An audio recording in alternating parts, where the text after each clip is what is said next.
Inside, the unregulated homes failing to protect our most vulnerable children. It was a literal hellhole. Living here was a punishment. We hear stories of abuse, exploitation and despair. How many times did you attempt to take your life? I think about 3 times. That is actually disgusting. No one should ever lay their hand on someone like that. We exposed the dangers facing some of our most vulnerable children. People bringing in acids, knives, samurai swords, everything. I don't know how they even get it past all the cameras. How do you sum up your experience? Appalling. Whoever did what they did, someone needs to pay a price for the pain.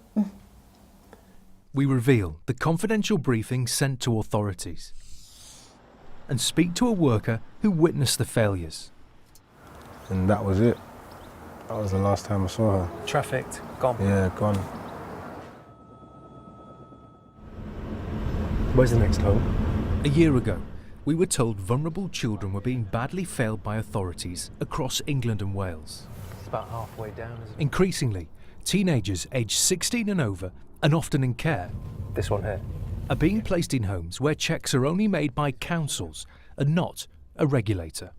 This is where she lived. We obtained this confidential briefing sent around councils with claims of serious safeguarding failings in homes run by a company called Centurion Care. We set out to find the young people affected. It was horrendous. Drug taking, motorbikes being stolen. We've learned police were conducting surveillance on this home for young people caught up with criminal gangs, I saw them dealing drugs over the back wall. while other vulnerable people lived inside. I used to live on this top floor. Carla spent years in foster homes before being sent to Centurion Care.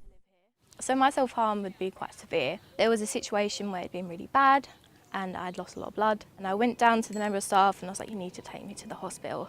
And they were like, no, I can't leave the boys unattended. Refusing to take you to hospital. Yeah.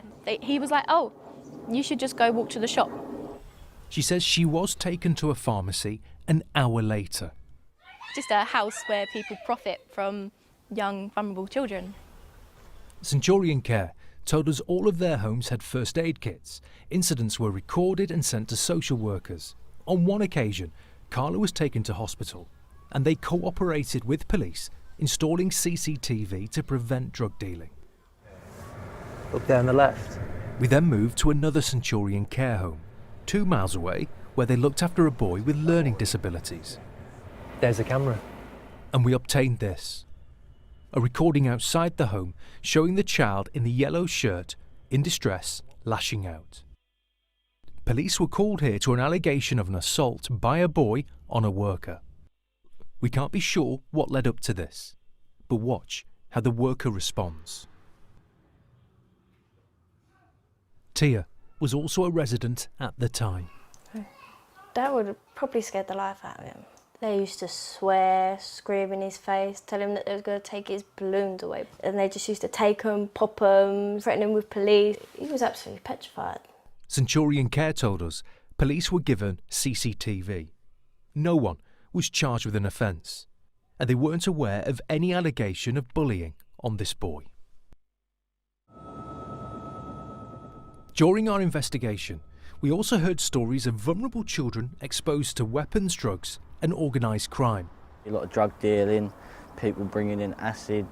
This teenager also lived in a home run by Centurion Care. Knives, samurai swords, everything. I don't know how they even get it past all the cameras. Terrified, he'd lock himself in his room. How do you know it was acid in the bottle? Because I opened it up and smelt it and it burnt my nose. What was your reaction when that happened? I nearly dropped the old bottle up the floor. And what did you do? Put it down, went straight into my room and barricaded my door because I didn't feel safe. He says strangers were coming and going from the home. Every 10 minutes the door's going, like going straight in and out, going round the corner, doing their drug deals or whatever and then coming straight back. So that house was basically just a drug deal house. But I had to live there because I couldn't go nowhere else. Centurion Care told us they worked with police and neighbours to prevent drug dealing, and any young person who smoked cannabis in the placement was asked to leave.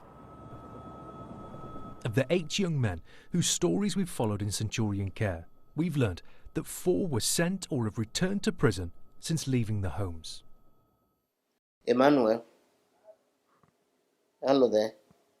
One family agreed to let us talk to their son inside prison. That was a difficult time there. I wasn't really being fed properly. Fed? Yeah, You weren't eating inside there? yeah. I was basically starving myself. I was on £52 a week to get me to probation and other things like that. So once I've spent that money, there's no other way to buy food. There were some days I couldn't eat nothing. Like many unregulated homes, it's down to the young person to manage their finances and food. Emmanuel repeatedly disappeared because he was involved in county lines drug dealing. Basically, got taken to another area to sell drugs to. How did they get to you in the home? How did they find you in Basildon? Through other people. Could you have said no? Not really. Did you ever ask the staff inside Centurion Care for help? I never asked them that because I didn't feel like they could help me the way I needed to be looked after. Emmanuel was jailed for possession with intent to supply heroin and crack cocaine. Centurion Care said they felt all children were safe and secure across their placements. We spent weeks trying to track down someone who knew the children involved. They were all very high risk.